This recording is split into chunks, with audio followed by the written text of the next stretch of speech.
The Lilium Jet is arguably one of the most iconic and beautiful eVTOL aircraft.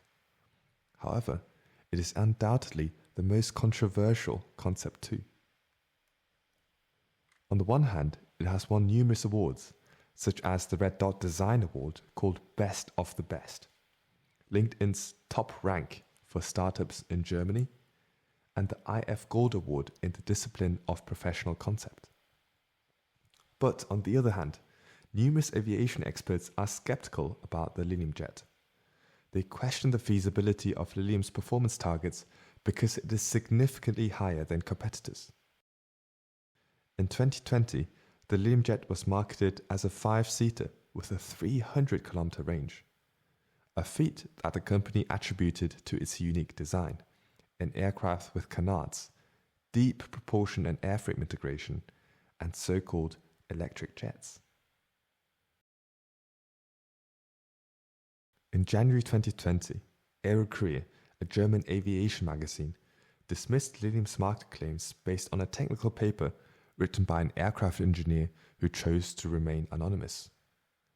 Aerokurier concluded, Lilium's promises regarding a range of 300 kilometers and a flight duration of up to 1 hour have been completely and doubtlessly unmasked as unfeasible. The Aerokurier was subsequently awarded the Hugo Junkers Prize for this report. In response to the critics, Lilium published its own technical paper to defend the feasibility of its concept and aircraft performance targets. The paper was authored by one of their founders and reviewed by 5 independent experts. Lilium further argues, because of its novelty, some commentators have struggled with properly assessing the Lilium Jet. These misconceptions often lead to errors when third parties estimate and comment on our aircraft's performance potential.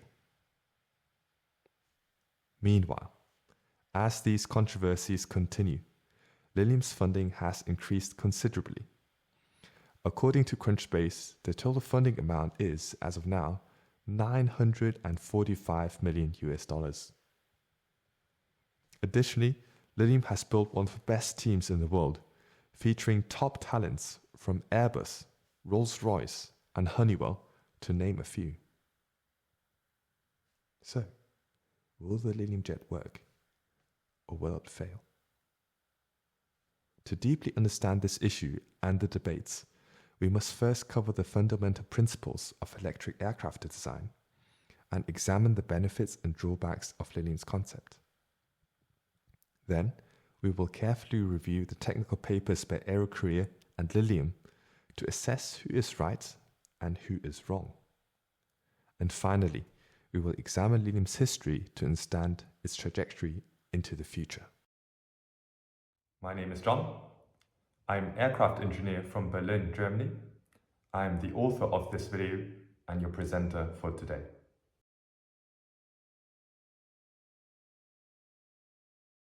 Lilium's marketing has raised controversy as early as 2016. Central to the debate is whether Lilium's unique aircraft concept enables high aircraft performance, such as the 300-kilometer range for 5 occupants. For an in-depth analysis, we need a methodology for calculating an eVTOL aircraft's range, so we can then assess the feasibility of Lilium's performance targets. Hence, I will first give an overview of the fundamentals of electric aircraft design. I will then explain how to maximize the range and the design trade-offs involved. Finally, I will provide a qualitative analysis of Lilium's aircraft concept.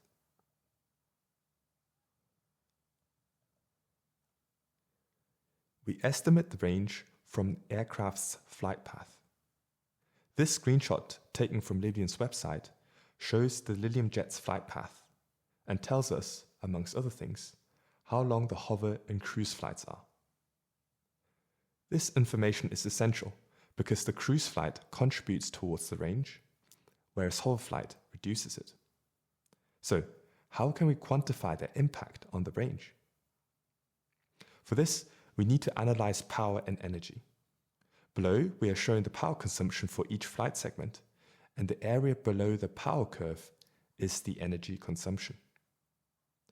The range ultimately depends on how much energy is consumed and used to fly the aircraft. For example, the range depends on how much energy is allocated toward the cruise flight. It also depends on the aircraft's drag and energy efficiency. These engineering concepts can seem abstract and complicated at first, but they're quite easy to understand once we have put them into a framework. So let us build this framework by starting our analysis with a simplified flight path. This figure shows Lilium's original flight path. We will now remove the transition, climb, and descent flight segments to simplify the problem. As a result, we only have hover flight and cruise flight. Next, we want to determine how much energy is allocated toward the cruise flight, because this helps us determine the range.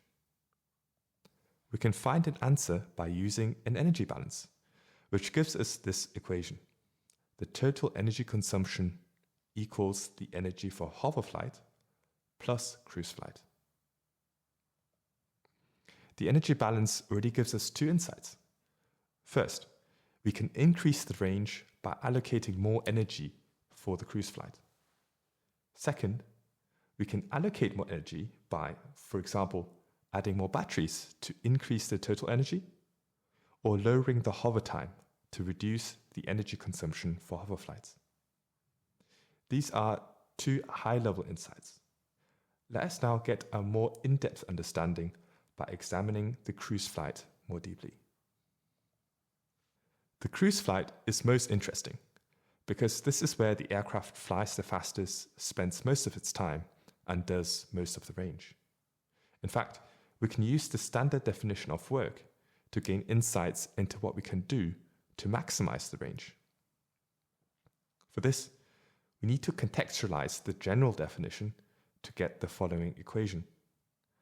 The aircraft's propulsive work equals thrust times range. As the equation shows, we can increase the range for a given energy budget by reducing the thrust, and we can reduce the required thrust by lowering the aircraft's drag. We know that the battery provides our energy, and the propulsion system converts this electrical energy into propulsive work. We also know that this conversion process is not 100% efficient, so an efficiency factor of less than 1 is needed. Therefore, our next insight is that we can increase the range by making the propulsion system more efficient at converting electrical energy into propulsive work. Finally, if we combine the previous insights, we get one useful equation, the electric aircraft range equation. It shows that we can increase the range by increasing the battery energy, increasing the propulsion system's efficiency, and reducing the aircraft's drag.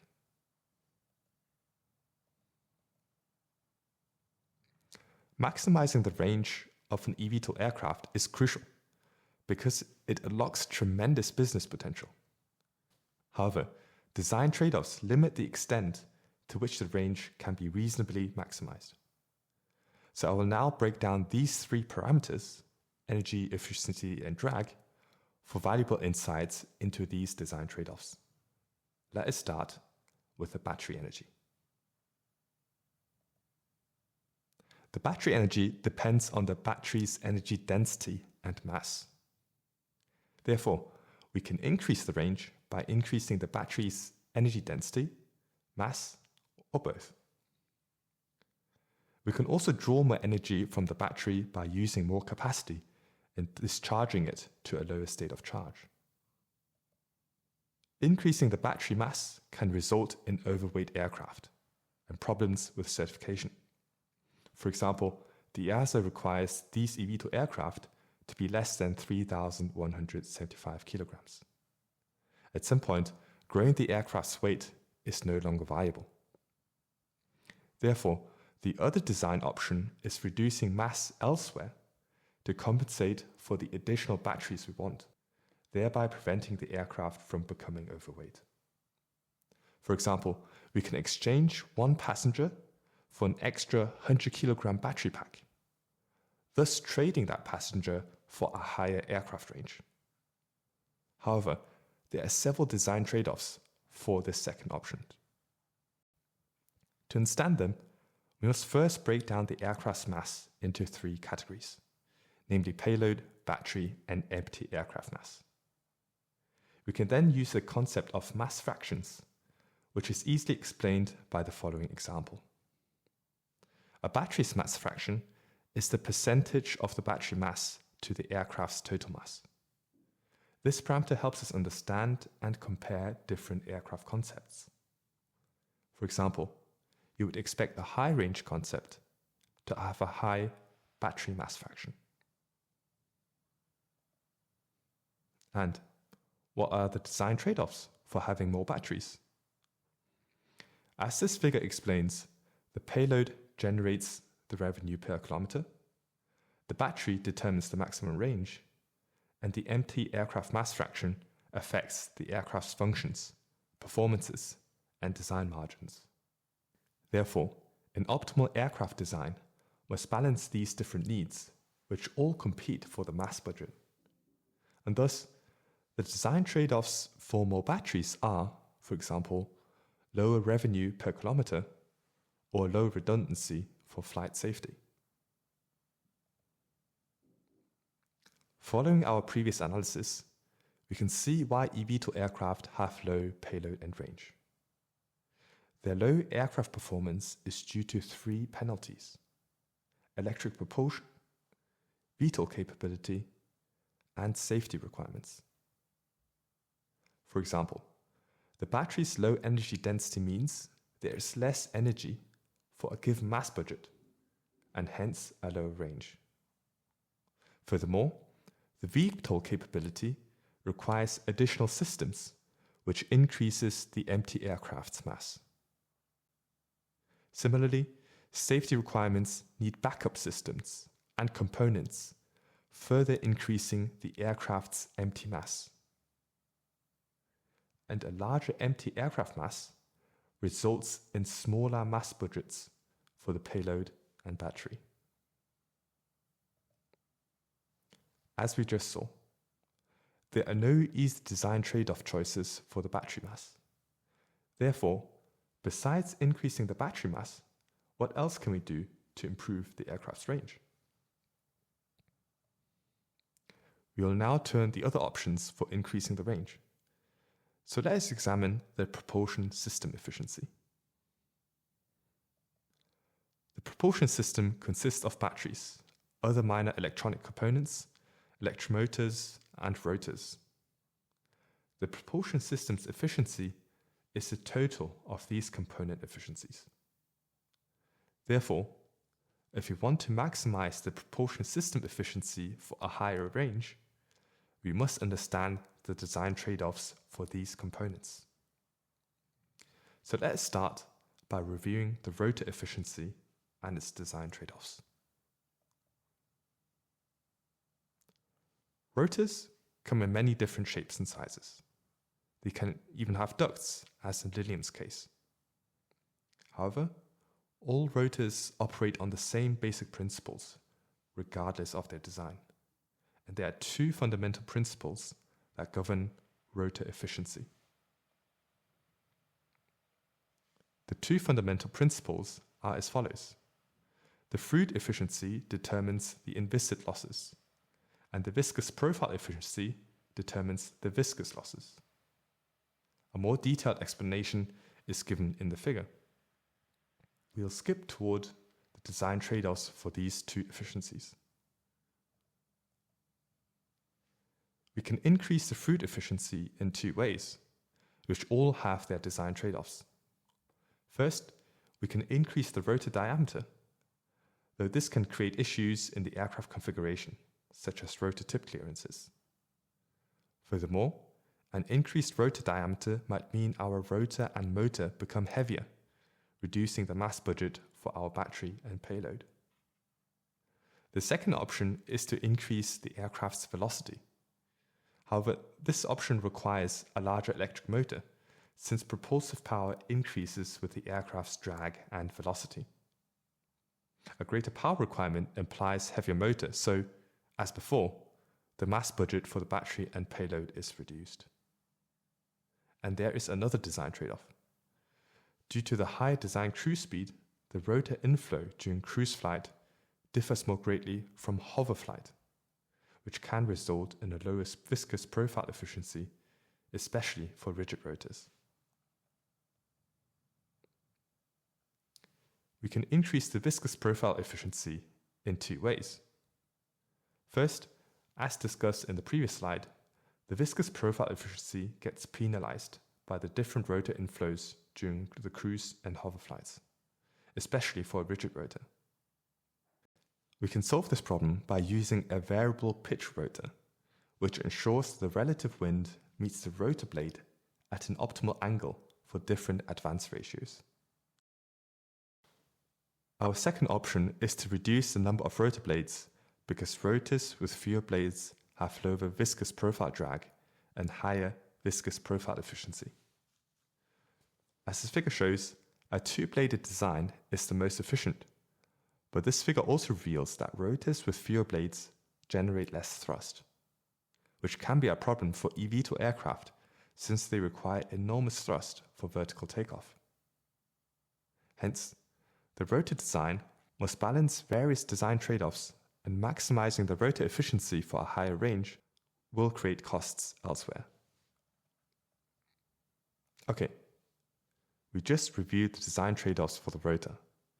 Next, we can look at the electric powertrain, which consists of batteries, minor electronics, and motors. The electric powertrain's efficiency depends on the motor we select and the electrical resistance we have in the circuit. First, let's talk about electric motor selection. We can achieve high motor efficiency by choosing a higher torque motor. However, high torque motors weigh more, so we must reduce mass elsewhere to prevent the aircraft from becoming overweight. Therefore, design trade-offs exist between a motor's efficiency and mass. As these figures show, we can select an 80% efficient electric powertrain or a 50% efficient alternative. But as discussed, the more efficient option would result in a smaller mass budget for the batteries, and thus reduce some of the range gained through its high efficiency. The next discussion point is the electrical resistance of the circuit. We can model the propulsion system as an equivalent electrical circuit, and the motor shaft power as an electrical load. We can then find the following results using standard circuit equations. First, we can improve efficiency by increasing the load resistance. However, a higher load resistance results in a lower shaft power, which can be incompatible with vertical takeoff and landing. Second, we can improve efficiency by decreasing the total resistance and keeping the load constant. This approach can be more desirable because it does not reduce shaft power. However, there are other design trade-offs. For example, we can decrease the motor's windings resistance by using active cooling, better electrical conductors, or larger cross-sectional areas for the wire. But, as you can imagine, these options increase the motor's complexity, cost, and weight. Okay, we just covered the propulsion system efficiency. Let us now cover the last parameter, drag.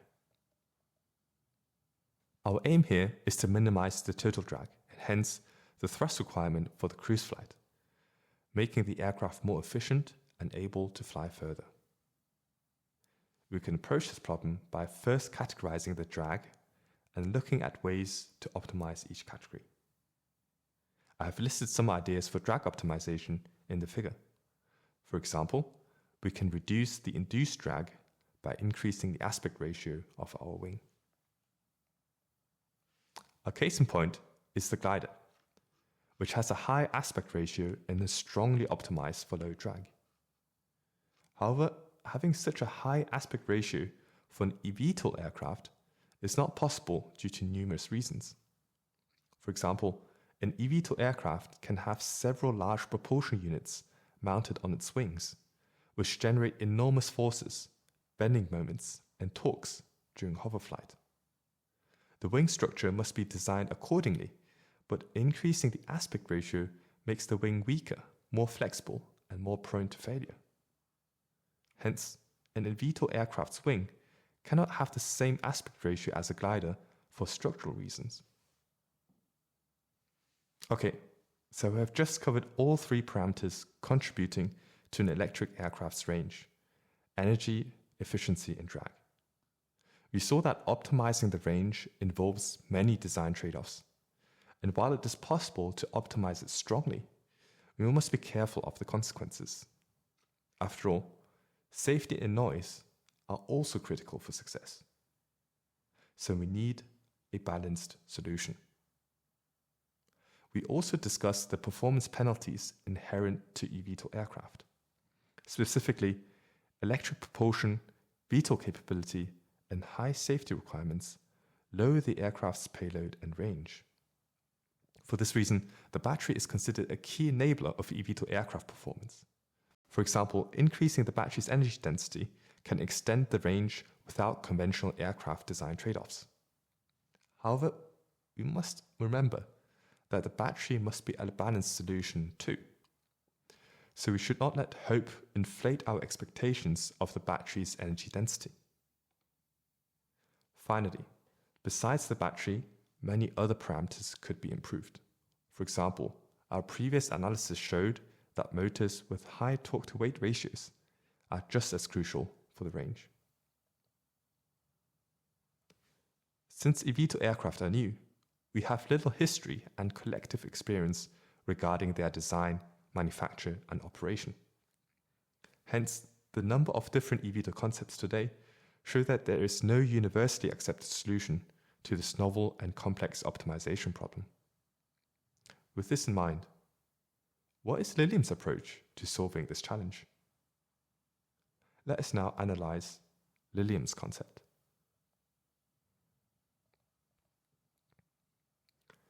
Lilium's concept is unique for three reasons: a canard configuration, electric ducted fans with high disk loading, and thrust vectoring for aircraft control.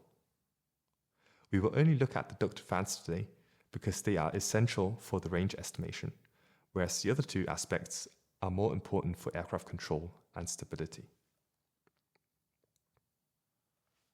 The duct can have several benefits, such as suppressing noise, protecting the rotor from foreign object damage, and shielding passengers from a spinning rotor.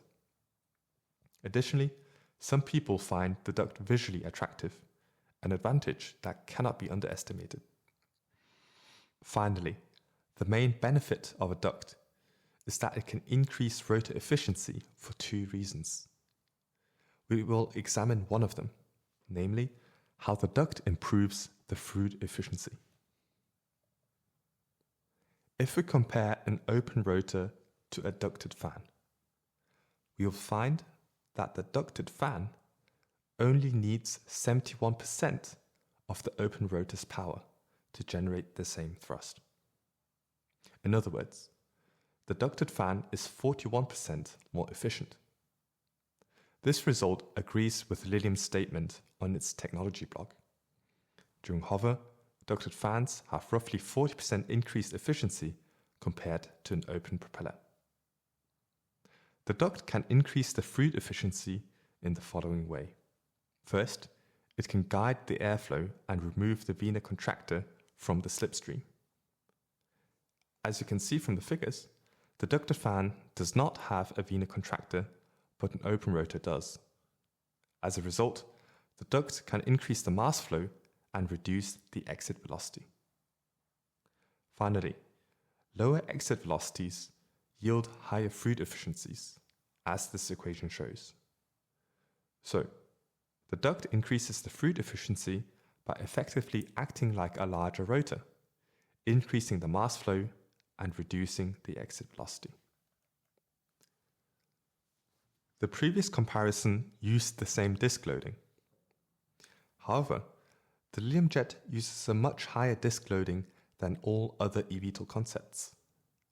For example, this figure from Lilium's technology blog shows that the Lilium Jet's disk loading is more than 10 times that of a tilt rotor concept. The previous efficiency benefit no longer applies if Lilium's disk loading is higher than in open rotors. Consequently, the figure also shows that Lilium's concept is 50% less efficient than a tilt rotor during hoverflight. Thus, a natural question arises. Why did Lilium forgo the duct's efficiency benefits and choose such a high disk loading? The answer has to do with design trade-offs for ducted fans. The Lilium Jet uses the duct as an engine nacelle, lifting surface, and control surface. The duct also provides structural support for the rotor and stator. Combining several functions into the duct makes it more difficult to design. For example, the duct design must take care of more design constraints, and the viable design space becomes smaller. If the duct size is small, some weight and surface area, so drag, can be saved. However, the consequence is a higher disk loading. Lilium has considered these design trade-offs and selected their approach. So there must be a design penalty worse than high disk loading and low hover efficiency. What is it? What happens if the duct size is large? We can find an answer in Lilium's technology blog. From the highlighted text, we can guess that ducted fans do not scale well because structural challenges and aerodynamic drag increase with duct size.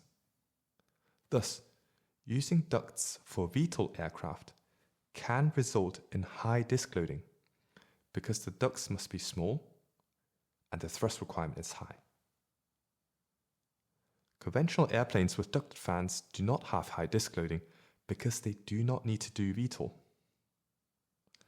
As a result, their fruit efficiency for takeoff can be much better than Lilium's. However, ducts provide another benefit. Consider an open rotor with high disk loading and inadequate fruit efficiency. As we know from before, we can use ducts to improve its fruit efficiency. Therefore, ducts can enable rotor designs that have high disk loading. There are several benefits of high disk loading. For instance, a high disk loading means smaller rotor diameters, which can lead to lower rotor torque. Hence, ducts can potentially remove gearboxes or some motor mass. Furthermore, smaller rotors can benefit the aircraft configuration. For example, it can enable low and mid-wing configurations. These configurations can have lower center of masses than the popular high-wing configuration, potentially shortening the landing gear and lowering its drag contribution. In addition, the mid-wing configuration can also have a lower trim drag, since the thrust line runs closer to the center of mass than the other configurations. However, the downside is that conventional low and mid-wing configurations can have poor cabin access, creating a problem for air taxi services. Lilium solves this problem with a canard configuration, which, combined with small ducted fans, allows excellent cabin access for the passengers. Furthermore, as we saw earlier, the ducts can compensate for the drawbacks of small rotors and high disk loading by improving the fruit efficiency. But we must check if this compensation is enough. Lastly, ducts can improve the boarding experience by shielding people from spinning rotors. We just covered the benefits of high disk loading. But of course, there are drawbacks too. The main one is that it results in poor rotor efficiency for hoverflight due to more inviscid losses and potentially viscous losses. In other words, high disk loading results in poor static thrust efficiency. But why? Why does high disk loading result in more inviscid losses? Well, due to the same principles that govern fluid efficiency. Lowering mass flow and increasing the downrush speed results in more inviscid losses. Increasing the disk loading results in higher downrush speeds and lower static thrust efficiency. We can see from the equation at the bottom left corner that increasing disk loading, thrust over area, results in a larger power. Furthermore, as mentioned earlier, higher disk loadings mean higher downrush speeds, achieved by either spinning the rotor faster or raising the thrust coefficient. Unfortunately, higher blade tip speeds usually lead to more noise, which limits this design option for urban air mobility. So we must look at the alternative, using rotor designs with larger thrust coefficients. However, such rotor designs usually come with more blades, and their disadvantage can be lower rotor efficiencies due to greater viscous losses. Lilium has chosen the second option, as shown by the next slide. As you can see from the picture, Lilium's ducted fan has over 25 rotor blades, whereas a typical number for an open rotor is only 5. Lilium needs more blades because its design has a high disk loading and low blade tip speed. However, as discussed earlier, more blades can lead to lower rotor efficiencies. And due to the high disk loading and low viscous profile efficiency, the Lilium Jet requires tremendous power for hover flights. What are the consequences of such enormous power demands for hover flights? Again, there are pros and cons. First, let us look at the screenshot taken from Lilium's website and shown earlier in the presentation. As we said previously, this figure tells us the power consumption for each flight segment. And according to Lilium, the hover power is about 10 times higher than the cruise power. Thus, there's a huge power discrepancy between hover and cruise flights. In other words, a very powerful propulsion system is needed for the enormous demands of hoverflight, while only a fraction of that power is needed for all other flight segments. Such powerful propulsion systems can have significant benefits and drawbacks, which we will examine next. One benefit is that the aircraft becomes very maneuverable. We know from the previous slide that the Lilium Jet has an excess of around 2,000 kilowatts during its cruise flight. This excess power can be converted into more thrust, benefiting the aircraft in numerous ways. For example, the Lilium Jet can accelerate more quickly, leading to shorter transitions from hover to cruise flight. In addition, more thrust can offer better angular acceleration, improving aircraft control. Lastly, additional thrust can be used to climb faster. In short, the benefits of a large propulsion system are similar to having a car with a big and powerful engine. The vehicle becomes very maneuverable. However, there are drawbacks too. Obviously, more powerful propulsion systems are generally heavier. And, as mentioned earlier, this reduces the mass budget for the payload and battery. Additionally, larger hover powers mean less time can be spent on hoverflight before the battery runs out of energy. And hover endurance can be important for ensuring safe landings. Finally, the enormous power discrepancy mentioned earlier creates significant challenges for the rotor and battery designs. These two drawbacks are often not fully understood by the public, yet they are critical. First, let's talk about the rotor design challenges. Larger power discrepancies between hover and cruise flights make the rotor design more challenging and likely penalize the viscous profile efficiency. Why? We know that if we want to increase power, we need to spin the rotor faster. Therefore, the rotor is spun rapidly at hover flight, but much more slowly at cruise flight. Additionally, the aircraft's forward velocity at hover flight is 0, whereas at cruise flight, it can be up to 300 km per hour for Lilium's case. These two aspects combined mean the relative wind meets the rotor blade at drastically different angles of attack for hover and cruise flights.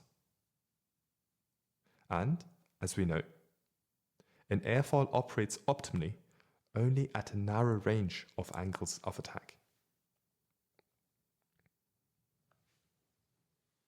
Conventional design approaches use mechanisms to control the blade pitch and thus solve the problem created by large power discrepancies. For example, this figure shows the cross-section of a constant speed propeller and the mechanism for blade pitch control. This mechanism enables the airfoil to be operated at optimal angles of attack. However, as we can see, the cost of improved efficiency is greater mechanical complexity. For this reason, conventional solutions are difficult to adopt for the Lilium Jet because of its large number of rotor blades. After all, the mechanical complexity likely increases with the number of blades. Hence, Lilium has opted for a variable nozzle to achieve high rotor efficiency for both hover and cruise flights, and thus address one of the problems a high power discrepancy brings. Another significant challenge created by large power ratings is the battery design. Amongst many issues, the most notable one is the battery's specific power at a low state of charge. Towards the end of the flight, the battery will be at a low state of charge, and due to the battery's voltage drop with its state of charge, specific power will be low. However, the Lilium Jet's vertical landing requires enormous power. As we learned from Lilium's technology blog, the hover power is 10 times greater than the cruise power. And Lilium's technical paper, which we will analyze in Chapter 2, tells us that the Lilium Jet's hover power is around 2.57 megawatts. Therefore, combining electric with eVTOL leads to the following design challenge, pertinent to all eVTOL concepts, but more so to the Lilium Jet. The eVTOL aircraft must conduct its vertical landing before the specific power becomes too low. Otherwise, it cannot land as planned, potentially compromising safety. This unique eVTOL problem leads to the following dilemma. We can either choose to vertically land the aircraft when its battery state of charge is still high, thus reducing our aircraft performance potential, like its range. Or, like Lilium, we can specify an advanced battery that provides both high energy density and high specific power. However, the battery design must also be a balanced solution. For example, we also want the battery to be safe, reliable, and long-lasting. In conclusion, the challenges created by high power discrepancies between hover and cruise flights are not easy to solve. A case in point is Lilium's concept.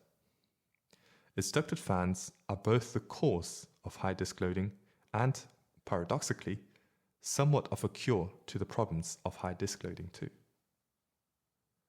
On balance, data shows that the cause outweighs the cure because the ducted fans need significantly more power for hoverflight.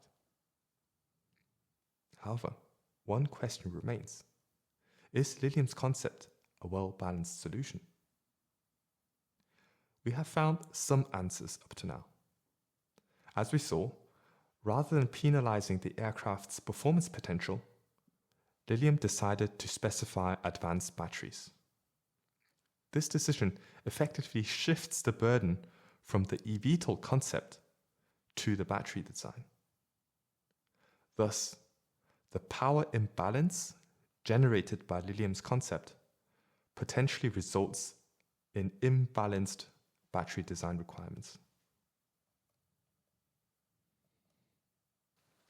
We spent a lot of time reviewing Lilium's ducted fans. So far, we have covered many theories, but there are problems with theory versus practice. All of this is fine as long as we are aware of the limitations of theory and the uncertainty it brings. Uncertainty in predicting aircraft performance can create problems, but we can deal with them in two ways. First, we ask many what-if questions, such as, what if the battery energy density improves significantly in 10 years? And what if the improvement is less than we hoped? This exercise of asking questions and using a range of input values for our models to understand the sensitivity of the outcomes is known as a parametric study. It helps us understand the consequences of uncertainty in a systematic way. Second, depending on how confident we feel about our predictions, we can leave ourselves margins, which provide a buffer for critical interfaces. So conservative design approaches use larger margins and vice versa.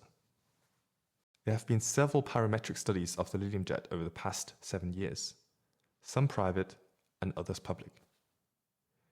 Aerokurier's paper, arguably the most famous study, estimates a range of 18.4 kilometers for the Lilium Jet. In stark contrast, Lilium estimates a range of 261 kilometers. Next, I will review each paper and analyze the reasons for such differences.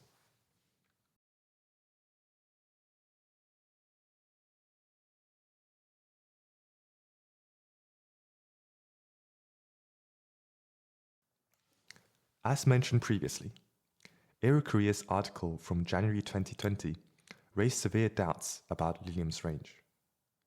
Based on the calculations of an aerospace engineer who chose to remain anonymous, the Lilium Jet was estimated to achieve less than 7% of its marketed 300-kilometer range. That's only 18 kilometers. Besides the contentious results, what was striking about this technical paper was the sarcastic tone used by the anonymous author. For example, the paper concludes that if the young man from the YouTube channel, The Real Life Guys, makes some further improvements to his flying bathtub, with which he flew 1.5 kilometers to the bakery and back, then he would be more advanced than the Lilium Jet in terms of range and energy efficiency. This is how Frank Thielen, one of Lilium's earliest investors, responded to the Aerokurier.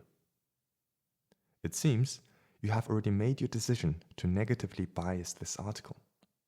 Among other things, you question our competence and credibility as a tech VC, since we stand behind the parameters of the aircraft communicated by Lilium. We have been supporting the company for almost 4 years and have examined the technology in depth.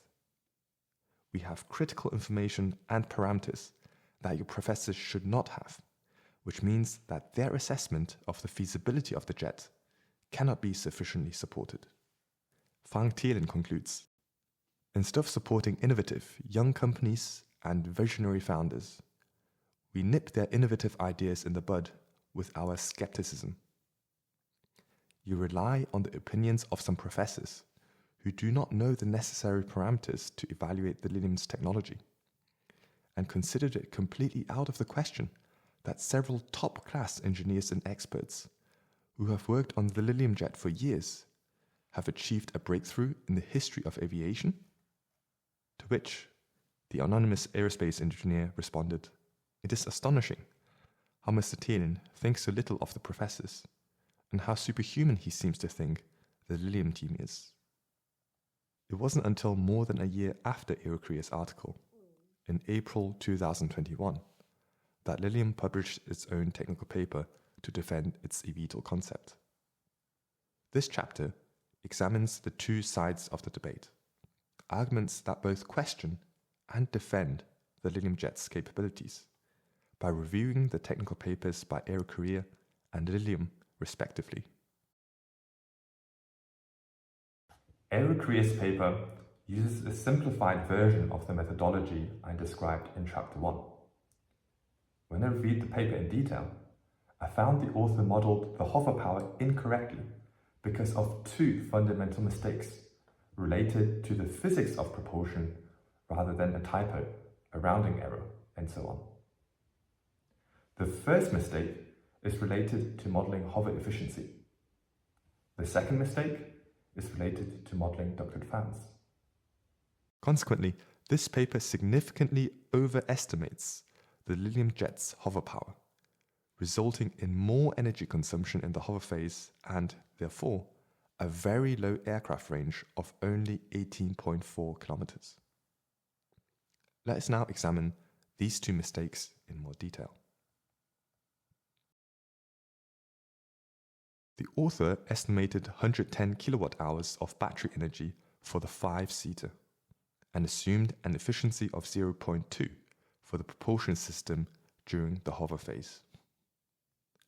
The first mistake is this efficiency assumption of 0.2. Before we look into this deeper, let us check if the author's results are plausible. With these values, the battery power for hover is 5,849 kilowatts. Other comparable eVTOL aircraft require around 1,000 kilowatts.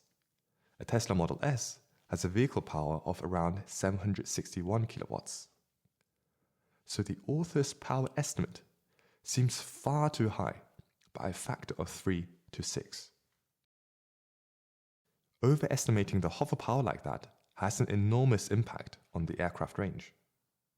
For the author's assumed hover time of 60 seconds, the energy consumption is 97.5 kilowatt hours, which is 89% of the 110 kilowatt hour battery. This leaves only 11% of the battery for the cruise phase, and thus results in the very low range of only 18.4 kilometers. So, what went wrong with estimating the propulsion system efficiency? The author correctly states that the propulsive efficiency is 0 during hover. Since the aircraft is not moving in any direction, it is not doing any propulsive work. However, stating that momentum theory is insufficient for determining the hover efficiency is incorrect. In fact, as many standard textbooks explain, momentum theory is used to find the hover efficiency, also known as the figure of merit. In fact, we determine the figure of merit by finding the ideal power with momentum theory, and then dividing that ideal power by the actual power. Since losses, such as the rotor blade's viscous profile drag, are not considered in momentum theory, the actual power is higher than the ideal power. Typical values for the figure of merit are 0.4 to 0.7. And what did the anonymous author use?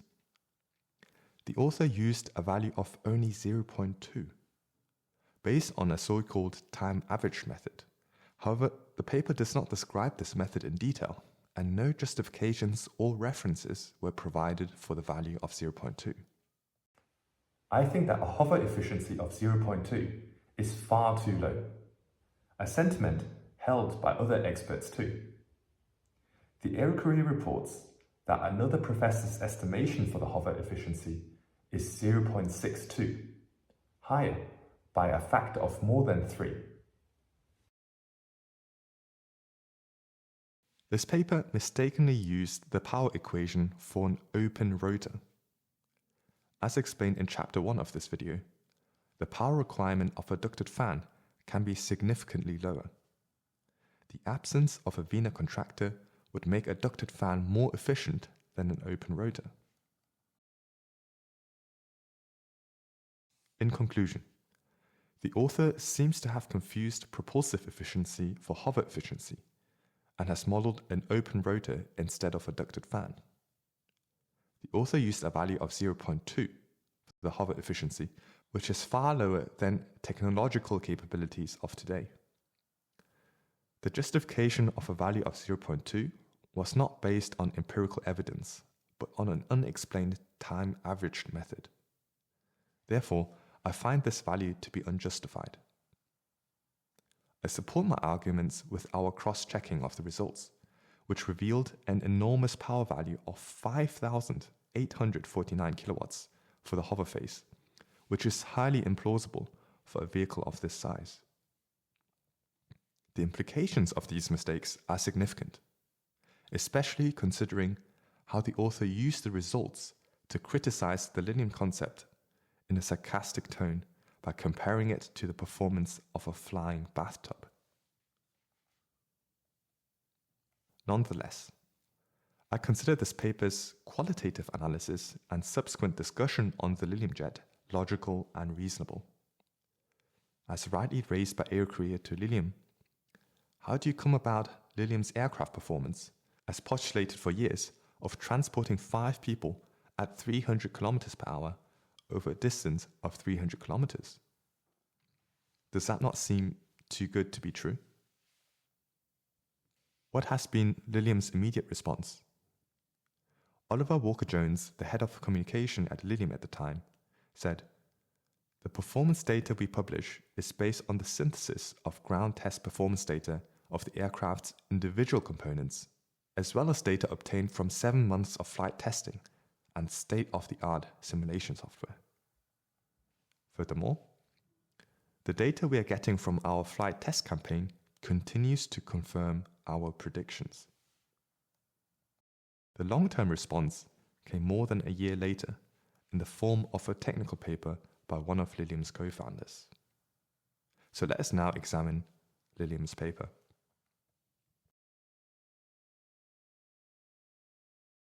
Let us begin this review by examining the paper's context and understanding its significance. This paper by Lilium is a primary reference for supporting the performance claims. For example, this paper was cited no less than 6 times in Lilium's investor presentation from March 2021.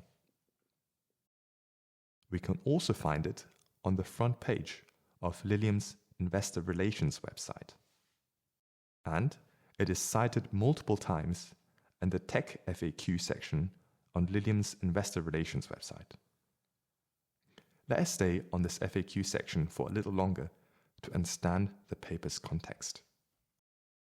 Near the top, it states, "Compared to other eVTOL concepts, the Lilium Jet has a novel architecture characterized by its ducted fans or ducted electric vectored thrust, DEVT." It continues, "Because of its novelty, some commentators have struggled with properly assessing this innovative aircraft architecture. These misconceptions often lead to errors when third parties estimate and comment on our aircraft's performance potential." Further down, Lilium furthers, "Essential physics about ducted fan aerodynamics are occasionally misunderstood and lead to underestimating efficiencies in the hover phase of flight for an architecture like the Lilium Jets. These misunderstandings can lead to overestimation of the power requirements and further miscalculations of physical range capabilities." These comments by Lilium are valid and fair if they are connected exclusively to the mistakes we found in Aerokurier's technical paper. When we continue, the arguably most important FAQ reads, "Lilium appears to be making slow progress with its demonstrator aircraft towards the range target. Why is that?" Lilium answers, "The purpose of a technology demonstrator is not to achieve the final range target, but instead to validate the flight physics and control laws." This statement means that Lilium is focused on getting the steering right, using a car as an analogy, ensuring the car turns smoothly, safely, and as desired when the steering wheel is used? The answer continues. Since the architecture of our demonstrator is very similar to that of our anticipated certification aircraft, overall performance metrics can be transferred with high accuracy. By tracking the power demand per flight phase of the demonstrator, we can make predictions of the certification aircraft's performance due to the similarity of the architecture and the proven knowledge we have about the final battery system. What can we deduce from the statement? Lilium states that their demonstrator and certification aircraft are very similar in architecture, so they can estimate the certification aircraft's range with the demonstrator's power. However, Chapter 1 showed that range depends on the propulsion system's efficiency, battery energy, and aircraft drag. So, from the three parameters, what is causing the significant performance gap despite the architectural similarity? Is it the batteries? Or are there other reasons too? This question, amongst many, leads us to Lilium's paper. Its purpose, according to Lilium's website, is to provide a more thorough and transparent technical explanation of the Lilium Jet. Considering the content we have just reviewed, the significance of this paper is enormous. So let us now talk about this paper. I have reviewed it in great detail, and I will go over my main findings first, following which I will support my statements with a detailed analysis of the paper and a conclusion.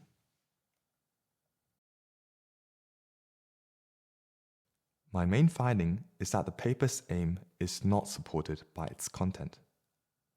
As the introduction states, the aim of this paper is to demonstrate the mission capability of Lilium's concept. Similarly, the conclusion says, the aim of this paper is to demonstrate the technical feasibility of Lilium's concept. However, Lilium's paper uses theory instead of in-house test data to achieve these aims. Consequently, this paper is more like an initial concept study because it has more theory and uncertainty than evidence and confidence. If Lilium's paper is viewed as an initial concept study, then its methodology is reasonable. A concept study aims to compare many different concepts quickly and narrow down the number of candidates with quick and dirty calculations for further investigation. However, Lilium's paper aimed to demonstrate the technical feasibility of the Lilium Jet and its marketed aircraft performance. In that case, these quick and dirty calculations have too much uncertainty, and representative test data is needed instead. The paper does not use the demonstrator's test data, despite Lilium mentioning flight test campaigns and component ground tests to defend their performance targets against Aerokurier's questioning. Considering Lilium published its paper more than a year after Aerokurier's criticism, questions arise about Lilium's decision for theoretical, quick and dirty calculations. Why? Does Lilium's paper not use the power test data from its demonstrators? As this clip shows, some flight test data was already available a year and a half before Lilium's paper was published. Is it because the test results are not good enough?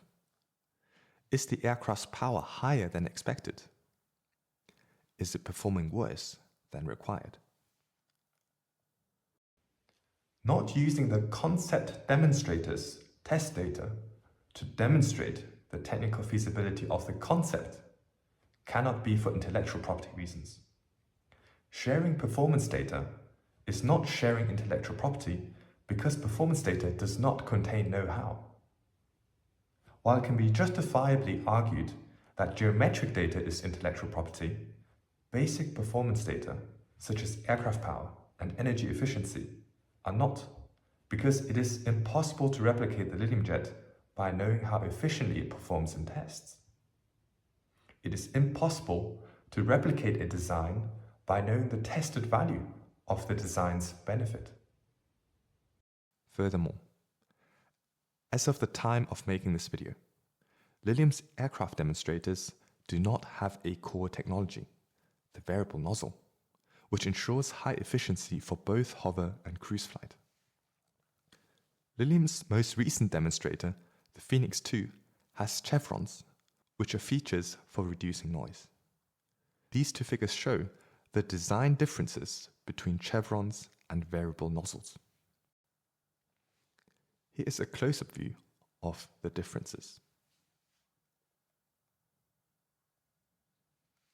Dr. Nathan, the author of Lilium's paper, was asked on LinkedIn whether the variable nozzle was used for the prototype. He answered that the variable nozzle would not have benefited the intention of Lilium's technology demonstrator. His statement contradicts with what is said on Lilium's investor relations website, which states, overall performance metrics can be transferred with high accuracy from demonstrator to certification aircraft. The absence of a variable nozzles in Lilium's prototype means that its power characteristics differ significantly from the certification aircrafts. Lastly, Lilium makes several assumptions for the aircraft's empty weight, drag, and system efficiencies that bias towards a higher aircraft range but reduce the feasibility of the design. These assumptions were based on other studies, which, as the detailed analysis shows, provide weak or no support for Lilium's case. Therefore, Lilium's assumptions in their paper were found to be overly optimistic, improbable, or unfounded. Since these assumed values are multiplied for the range estimation, small individual overestimations can compound to create a much larger range overestimation. This effect is similar to how interest rates compound. A 10% increase in a monthly interest rate leads to a significantly larger annual interest rate. In conclusion, it can be said that Lilium's paper is a concept study that explores with low fidelity the Lilium Jet's potential range under different but mostly favorable circumstances. The results show that Lilium's concept could achieve a range of over 250 kilometers if certain assumptions are made, though it was found that the references for these assumptions provided weak or no support for Lilium's case. With this paper, Lilium aimed to demonstrate the technical feasibility of its concept, but did not use the test data of its concept demonstrator. This observation raises significant questions about the viability of the numbers used in this paper. I support this statement with my 7 findings from reviewing this paper. Finding 1. Take a look at the mass fractions of 0.22 and 0.48, which Lilium supports with a reference to Kim et al. 2018. However, if we read that reference, we find that it does not mention mass fractions, nor uses values adjacent to 0.22 and 0.48 as Lilium does. This reference, therefore, does not support Lilium's assumptions. Finding 2. Lower down, Lilium supports the battery mass fraction of 0.3 with a reference from Baccini and Cestino, 2019. So, let us check this reference. The reference studied 3 aircraft: a multi-copter concept by Hang, a lift and cruise concept by Kitty Hawk, and a ducted vectored thrust concept by Lilium itself. It is inappropriate to base the Lilium Jet's battery mass fraction on significantly different aircraft concepts because of the differences in aircraft architecture and required performance. The Kitty Hawk, for example, was stated to achieve only 100 kilometers. Therefore, of the 3 concepts, only Lilium's own 2-seater version can be used for Lilium's paper. A problem thus arises when we see the reference use a battery mass fraction of 0.49 for the Lilium Jet, whereas Lilium's paper states 0.3.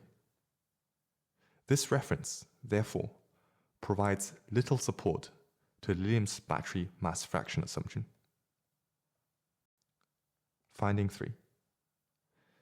As we continue reading, we find Lilium assuming a minimum state of charge of 10%. Besides the question of whether delivering such high specific power is possible at such a low state of charge, discharging batteries to such an extent is detrimental to their cycle life. Replacing batteries more frequently, of course, costs more money.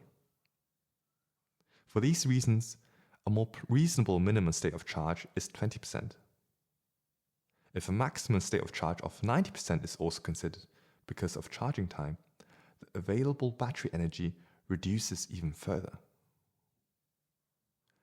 Lilium also assumes a battery energy density of 320 watt-hour per kilogram. Consequently, we find that Lilium's aircraft range is increased by at least 13 to 29% through, in my opinion, overly optimistic battery assumptions. Finding 4. Next, we come to section 4. It is the longest section, spanning from pages 12 to 24, almost a third of the entire paper. The second paragraph reads, "The analysis starts by calculating the power use in each phase of flight." Calculating the power. Considering the statements on Lilium's investor relations website, the skepticism raised by Aerokurier, and the replies by Lilium that mention test data, why is calculating power necessary? Let us examine this section with this question in our minds. Finding 5. Section 4 leads with an estimation of the Lilium Jet's drag. Like we saw in Chapter 1, this is one of the 3 important parameters for maximizing the aircraft range. It proceeds to state that the total drag of the aircraft in cruise is the sum of the drags of each part of the aircraft. A drag estimation method like that is fine for an initial concept study, but insufficient for an aircraft concept that has been under development for several years. Where are the wind tunnel test results?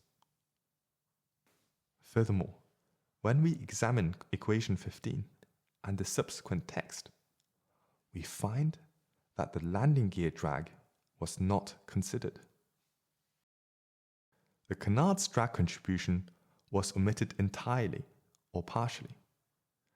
Lilium's drag estimation only mentioned the canard in section 4.1.1, as shown in this screenshot. The highlighted sentence, "Wing interference drag increases the cabin drag by 30%, does not account for other types of drag.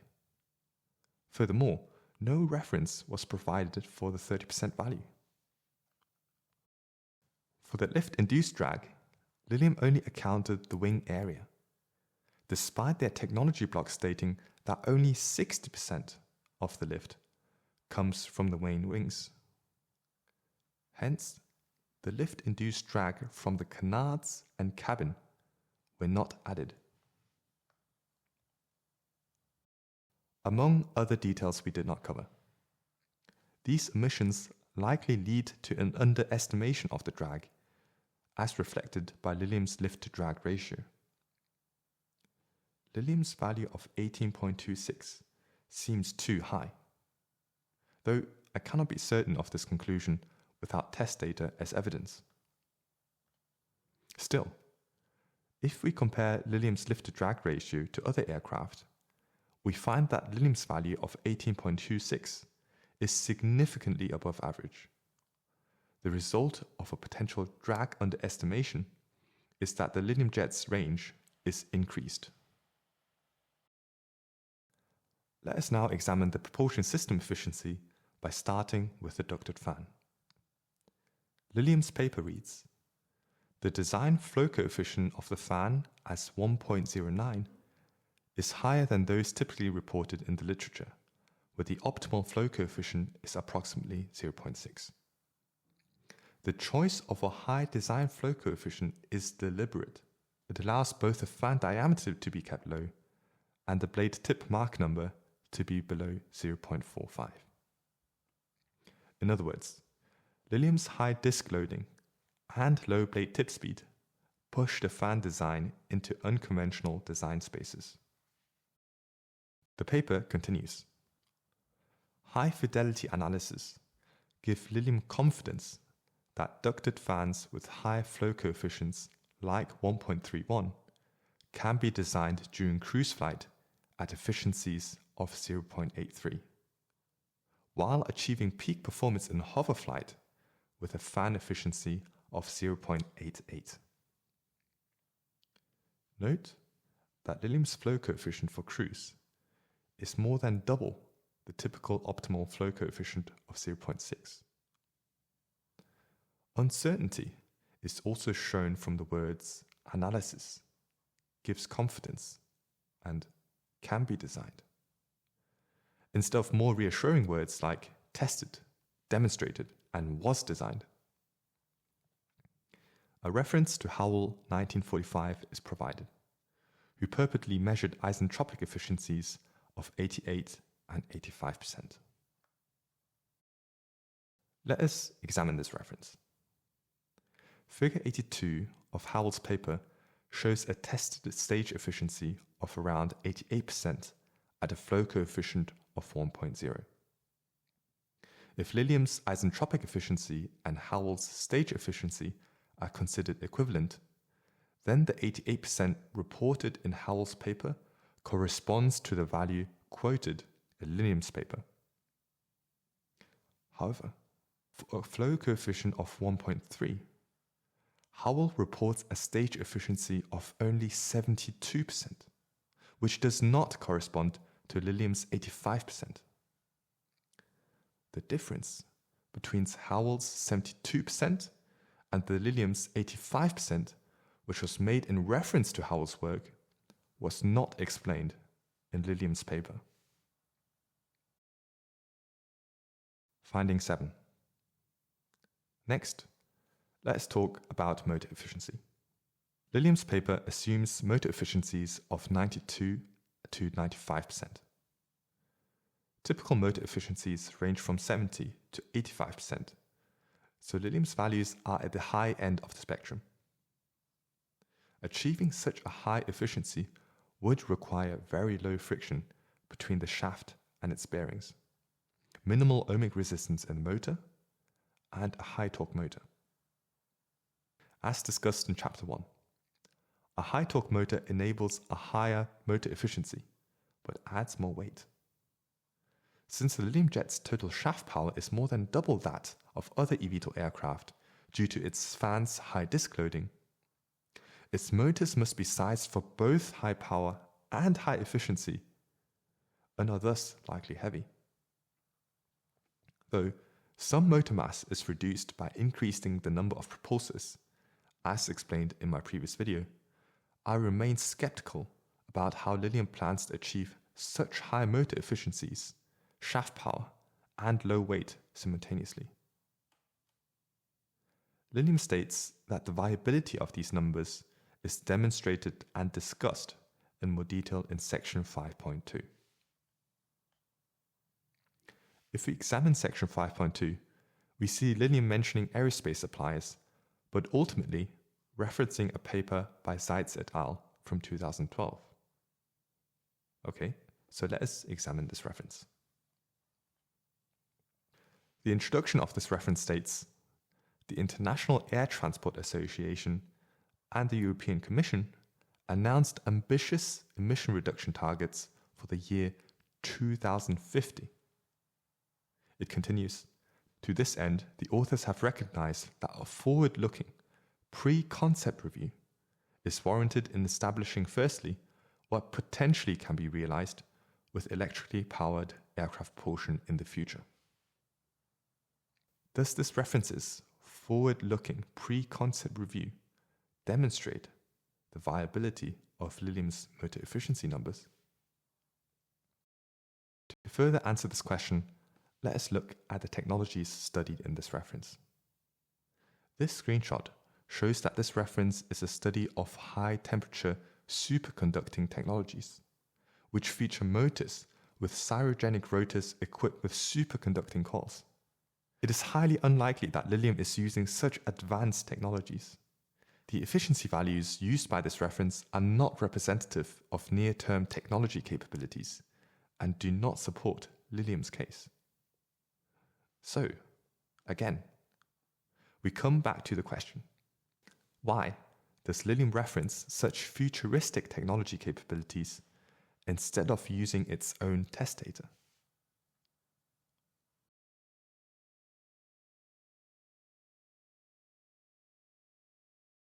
Let us now conclude our analysis of Lilium's paper.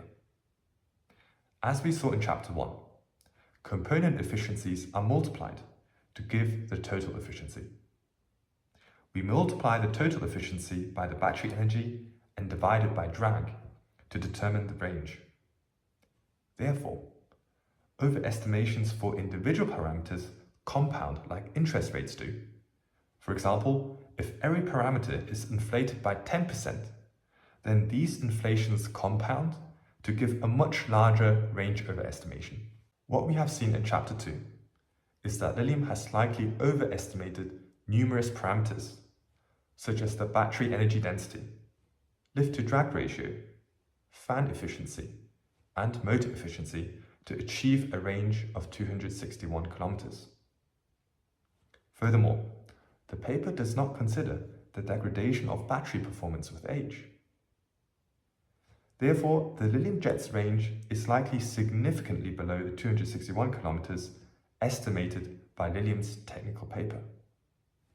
The methods presented in this paper are simple and low fidelity.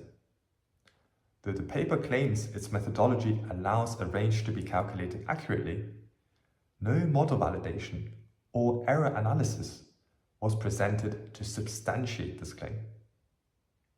Furthermore, the references used by Lilium to support its assumptions were found to be irrelevant, taken out of context, or weak support. Above all, Lilium does not reference its test data despite mentioning this intent on its website. In conclusion, this paper fails to demonstrate the technical feasibility of the Lilium Jet because it is not based on the concept demonstrator's test data. What do other experts say about Lilium's paper? Volker Gollnick, Professor of Aeronautics at the Institut für Lufttransportsysteme of Hamburg, concluded the following. The reviewers of Lilium's paper have been contacted and interviewed about their reviews and assessments. However, they state that they do not confirm the assumptions made by Lilium concerning, for example, efficiencies or energy densities. Therefore, questions have to be raised about the estimations and assumptions of various figures, especially the efficiencies and discharge level, which are considered as too optimistic. So, as we can see, Professor Gollnick's statements agree with our findings and support our conclusions.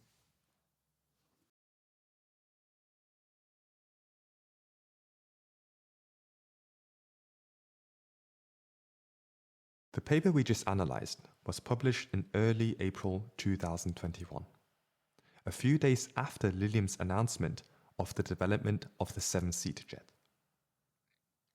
Lilium's announcement to develop a 7-seater caught many analysts by surprise due to the expectation for a 5-seater to be the certification aircraft.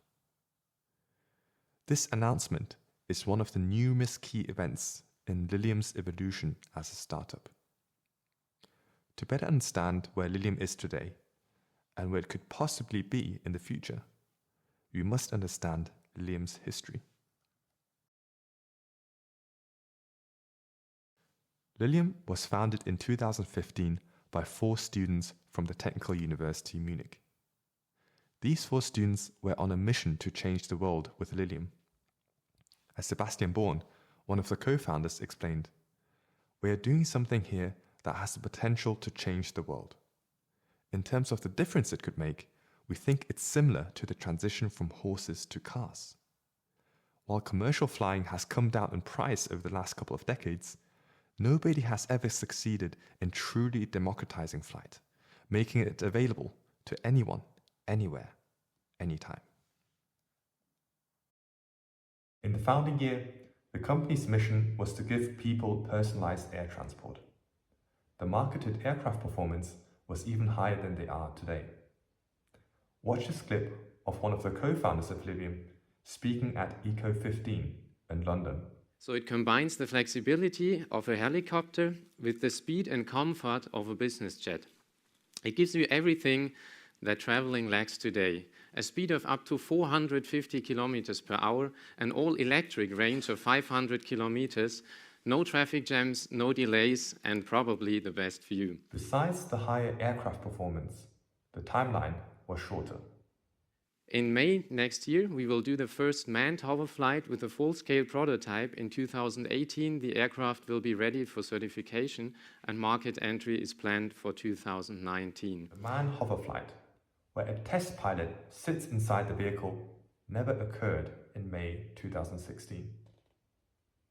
Skepticism from the establishment came soon after, a year after Lilium's founding year. In 2016, the Wired magazine asked, "Can those narrow wings generate the lift needed to carry two adults 300 miles at an average speed of 180 miles per hour? If the maximum takeoff weight is just 1,322 pounds, how much battery could possibly be in there?" It further reports, "Based on the renderings, the jet will fly, but not far," says Charles Eastlake, an aerodynamicist at Embry-Riddle Aeronautical University. Concepts like this often soar on hopes and dreams before slamming into hard realities, he says. In general, the public has a hopelessly optimistic view about how straightforward and wonderful electric vehicles are, he says. A view that often doesn't consider the challenges of safety, weight, and cost. There was strong pushback from the people at Lilium.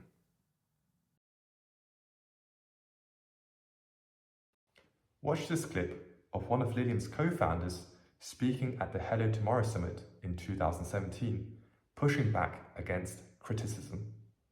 And when you reach this top of this mountain, there will be this wall of disruption. And this is the wall, this consists of non-believers, naysayers, investors who don't like you, and there will be tons of, I promise you.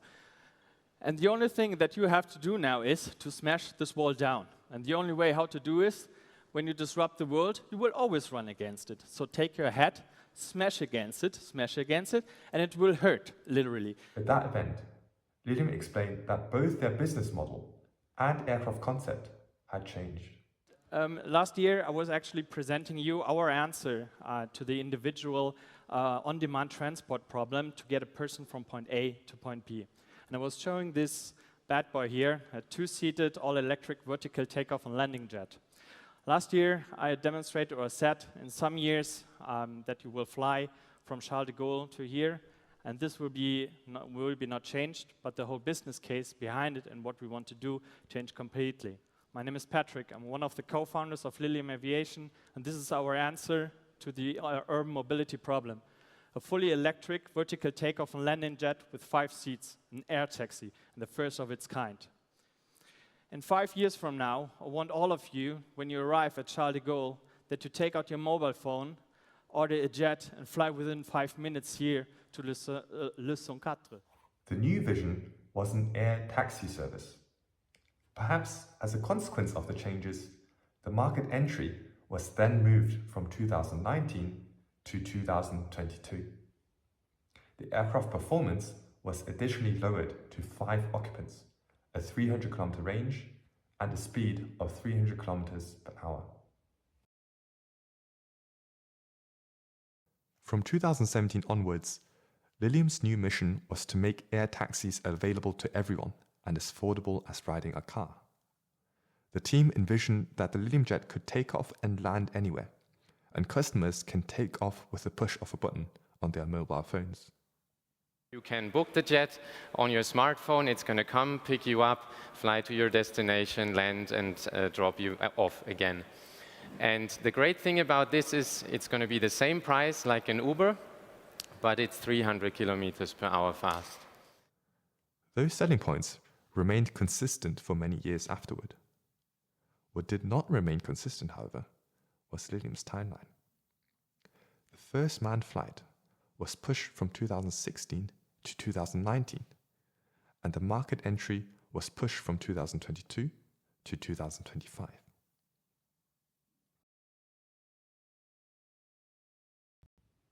In 2019, the company claimed that fares would be low and affordable to everyone as part of their vision to democratize flight. Watch the following clip of one of Lilium's co-founders speaking at the Web Summit in 2019. So what we have here is a comparison of the energy cost of one person for a 300 kilometers trip, assuming the load factors of these different transportation systems. So for a helicopter, we are at 108 euros. This is not really great for one of us. Then for the electric car, we have 9 euros in a ground-based service. And for the Lilium Jet, we sit somewhere around 6 euros. But how will they do this? Lilium plans to achieve low fares by using high load factors, which means the aircraft operates at nearly full capacity for every trip. Furthermore, Lilium assumes that the aircraft will be more productive than a car and achieve more passenger kilometers per hour. In 2019, the Lilium Jet was awarded the Red Dot Design Award. Watch this clip titled "The Inspiration Behind the Lilium Jet." Super happy to introduce you to Matisse, one of our top designers who designed the Lilium Jet that you can see right now. And it won recently the Red Dot Award, one of the most prestigious design awards in the category Best of the Best.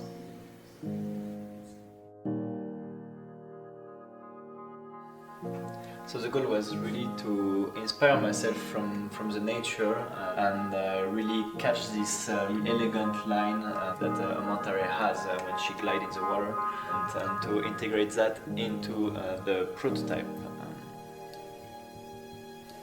That's what happened in the beginning with me. Like they really give me all the responsibility for the design of this aircraft.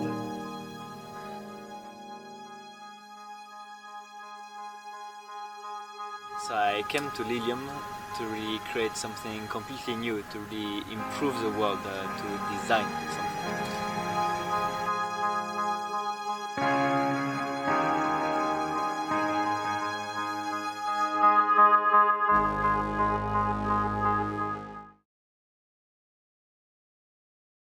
In January 2020, Aerokurier published scathing articles on the Lilium Jet, overall questioning the viability of the concept.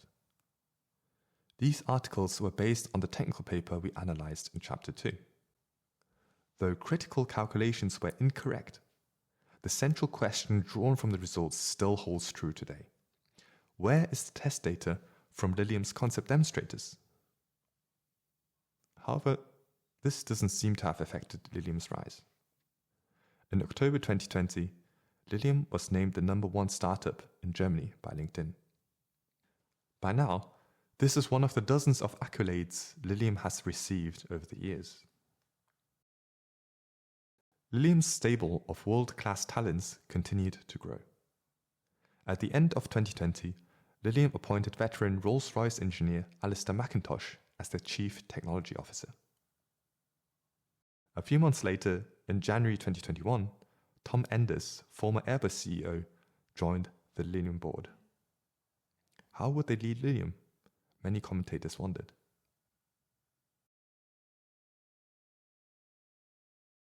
In February 2021, Forbes reported that Lilium had been secretly working on a 7-seater concept, which was unveiled officially by Lilium in March 2021. That Forbes article also revealed the following. First, Lilium aims to begin flight testing of the new aircraft in 2022 and to win safety certification by the end of 2023. Second, 2 former Lilium employees told Forbes that the development of the 5-seater prototype was dogged by problems, and that the flight test campaign made minimal progress before it was incinerated in a battery fire in February 2020. And third, an internal investigation concluded the fire was likely caused by a bent pin in a battery connector that caused a short. 2 of the former employees say, to save weight, connectors weren't fully covered. Evidently, Lilium struggled with achieving the incredibly low weight target of its 5-seater prototype. You don't account for all the screws you need. Or you need more carbon fiber than in your original CAD model, the former employee says. The grams, they just add up and up. Lilium has made changes to fix this problem. Here's what 2 former Lilium employees have said about the new 7-seater concept. The design, for the most part, is a blown-up version of the 5-seater that would have a maximum takeoff weight of 3,175 kilograms, 2.4 times that of the 5-seater's 1,300 kilograms. As the data shows, the 7-seater concept has a significantly higher empty aircraft mass. In other words, the mass budget was increased for the aircraft structure and systems, improving the technical feasibility and accounting for the mass of the screws, carbon fiber, and connector coverage mentioned earlier. Later that year, in April 2021, Lilium published a paper to demonstrate the viability of their 7-seater concept. Though more plausible than the 5-seater concept, the skepticism continued, as not a single test data from the concept demonstrators was actually referenced. Still, Lilium has begun to move in the right direction, and these sensible changes to Lilium's concept were presumably made under the new leadership, such as their new CTO, Alistair McIntosh. However, besides the aircraft concept, Forbes unveiled problems in Lilium's management. 3 former Lilium employees said that they and a number of their colleagues left over the past year out of frustration over the management of the company by Wiegand, who they say is over-controlling and is held to an unrealistic timeline in the face of development delays, pushback from its engineers, and a planning process that was throwing up red flags. Management repeatedly said that first flight would be in 2 weeks, which became a running joke among workers. The unrealistic assertions were at the insistence of Wiegand, the ex-employees say, who, in the manner of many startup founders, they describe as unyieldingly optimistic and deeply involved in every aspect of the aircraft's design. With a keen memory for physics formulas, Wiegand would overwhelm his engineers with rapid-fire calculations on his iPhone calculator to sketch out design specifications that they say others might take hours or days to arrive at. There seemed to be friction inside the Lilium management, generated by presumably novices and veterans rubbing against each other. Airbus veteran Yves Yemsi, who joined the company as Chief Program Officer in 2019, brought in a team of project managers and attempted to implement more rigorous work and planning processes. But 3 of the ex-employees say Wiegand resisted the conclusions.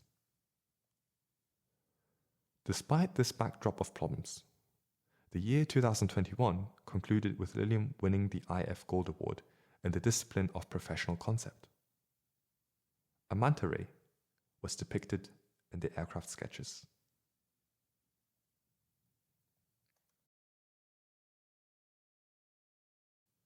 The old management would not last. As the Financial Times reports in 2022, Wiegand was replaced as chief executive in August by Klaus Röwe, who worked at Airbus for 30 years. There was a bit of ego involved, but my ego is happy with where we are, says Wiegand. From 2021 to 2022, I have found that notable changes were made to the Lilium Jet. Amongst them are increasing the number of seats from 5 to 7, increasing the aircraft's empty mass fraction, adding the variable nozzle technology, changing from a retractable to a fixed landing gear, and introducing a conventional landing capability. These are mostly sensible changes that make progress toward the performance and certification targets. In the development update video from June 2022, we find a stated maximum range of just 175 kilometers. Compared to Lilium's paper from 2021, the range was lowered by a third, from 261 to 175 kilometers. Finally, our presentation from December 2022 shows that Lilium's goal of a 300 kilometer range aircraft has been pushed to be beyond 2030. These are all sensible changes that increase the feasibility. However, while the seven-seater concept was making much needed progress, presumably under the new leadership, in catching up to the reality, the market department was seemingly one step ahead, but in the opposite direction. In the presentation for investors in March 2021, Lilium marketed a 16-seater concept. The pictures from Lilium's presentation suggest that its concept does not scale with wingspan or rotor disc area. Is that 16-seater design feasible and sensible? We know by now that the thrust requirement for vertical takeoff must be significantly higher than the aircraft's weight. And the propulsion power scales with thrust, raised to the power of 1.5, even for a ducted fan design. Hence, the power requirement for the 16-seater concept is likely significantly more than double than the 7-seater's 2.5 megawatts. How the 16-seater is projected to be launched by 2028 was not explained, and its technical feasibility is a mystery to me.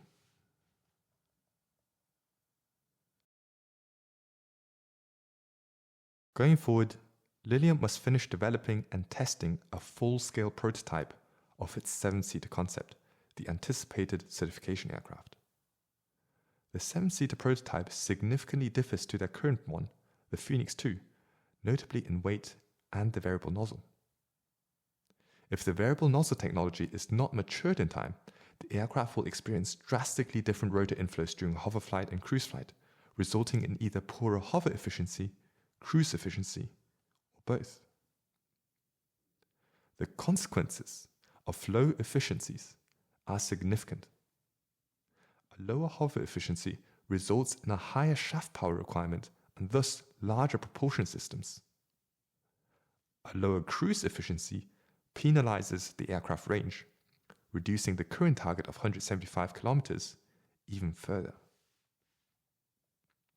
Other tilt eVTOL aircraft achieve high efficiency for hover and cruise with variable pitch rotors, a technology Lilium stated that they would avoid for simplicity.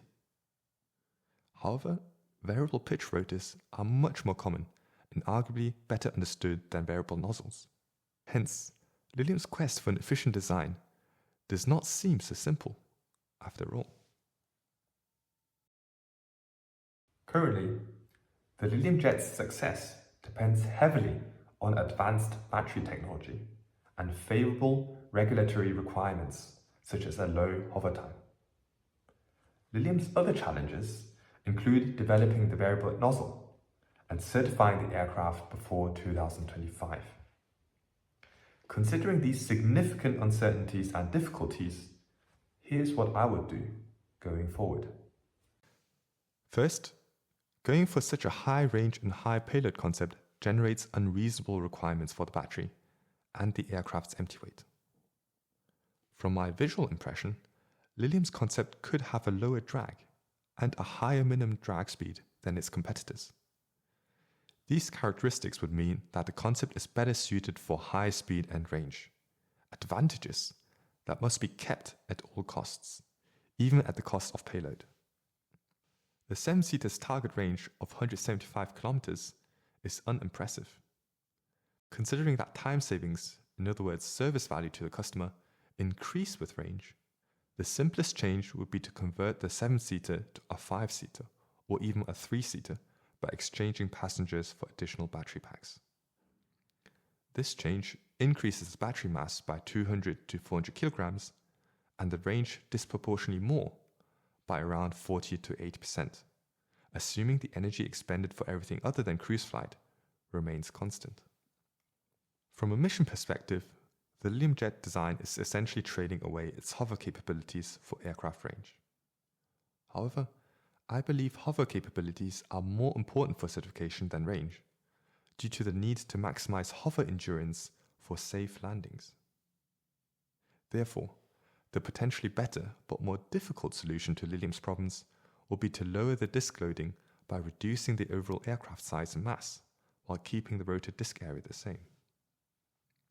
For example, I would consider reducing the maximum takeoff mass to around 2,000 kilograms by lowering the payload, battery mass, and disk loading. Though these changes reduce the revenue per trip, they compensate by increasing the technical feasibility, reducing the operating cost for trips with low passenger load factors, and increasing the aircraft range for important market differentiation. Lastly, Lilium plans to use a variable nozzle, but has yet to demonstrate this technology. I would consider shelving the variable nozzle for the future and going for a simple rigid duct for the certification aircraft.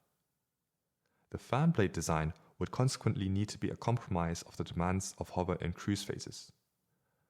Though this would lower aircraft performance, this change would increase the technical feasibility and maximize the company's chances of meeting its ambitious market entry target of the year 2025.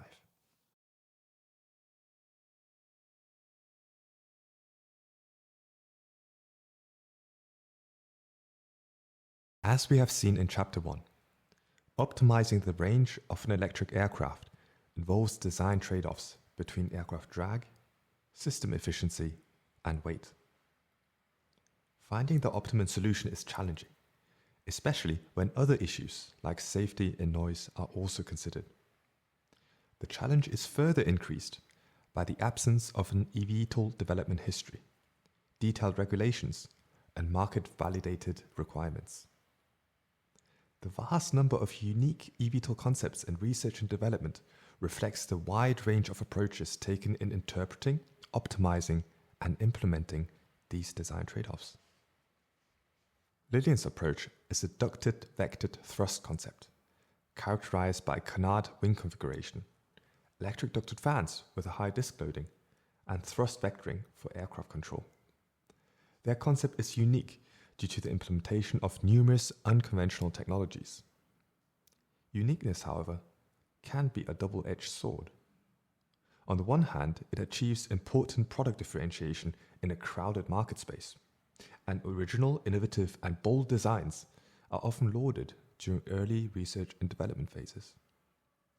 On the other hand, bringing innovation to an industry where safety is paramount can be risky.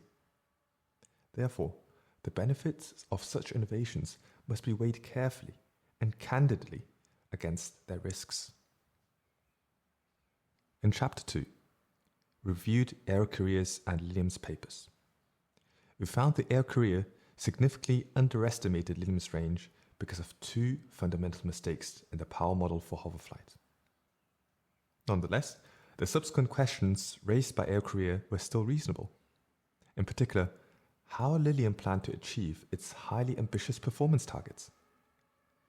Lilium's response was their own paper. According to Lilium, its paper aims to demonstrate the mission capability and the technical feasibility of its concept. However, when we analyzed Lilium's paper, we discovered that it does not include test data from Lilium's demonstrators. Not using the demonstrator's test data cannot be for intellectual property reasons, because performance data does not contain know-how. It is impossible to replicate the Lilium Jet by knowing how efficiently it performs in tests. And, according to Lilium's investor relations website, overall performance metrics can be transferred with high accuracy from demonstrator to certification aircraft. In that case, why is Lilium not using test data as evidence to support its technical paper and market claims and answer reasonable skepticism. Instead of test data, Lilium's paper used theory and assumed values for aircraft drag, mass, and system efficiency to estimate an aircraft range of 261 kilometers. Lilium based many critical assumptions on other references. We examined these references and found that almost all of them provide weak or no support for Lilium's case. Some references used by Lilium were taken out of context. Others do not have the value quoted by Lilium's paper. Overall, certain values are theoretically possible when viewed in isolation, but unfeasible when other design trade-offs are also considered. The nature of physics and engineering is that you can be exceedingly good in one aspect or another, but not all at once. Therefore, Lilium's assumed values were found to be overly optimistic, improbable, or unfounded. And since these values are multiplied for the range calculation, small individual overestimations compound to create a much larger range overestimation. In Chapter 3, we viewed this paper by Lilium in the context of the company's history. We saw that Lilium has consistently reduced the aircraft range and flight speed over the years. What once was 500 was reduced to 300 and is now just 175 kilometers. Meanwhile, the number of passengers increased from 2 to 5 to 7. This trend is counterintuitive to me because the advantage of a high-speed aircraft, in other words time savings, is expressed through higher aircraft ranges and, as a consequence of more batteries to increase the range, lower passenger numbers. It's been 2 years since Lilium announced the 7-seater as a certification aircraft in 2021. And Lilium is 2 years away from its market entry target in 2025.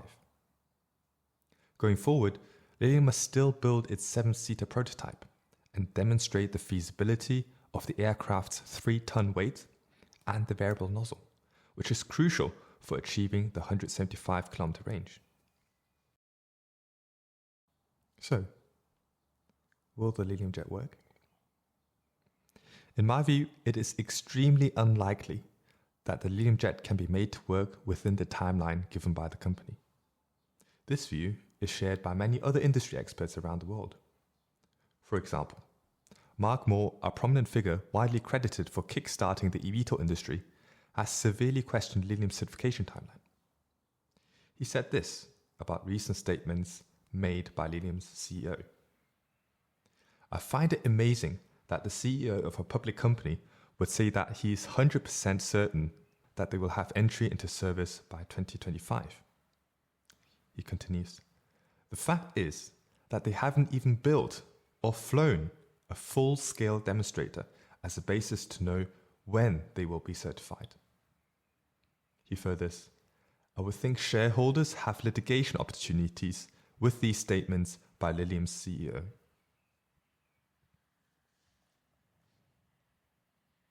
Some analysts go even further. Iceberg Research, a firm notorious for finding accounting irregularities and fraud in public companies, concluded the following. Lilium should have remained a school project and never come to market to raise hundreds of millions. There is no redemption for companies when their technology is structurally flawed. We believe it's high time to end this charade before more investor money is incinerated.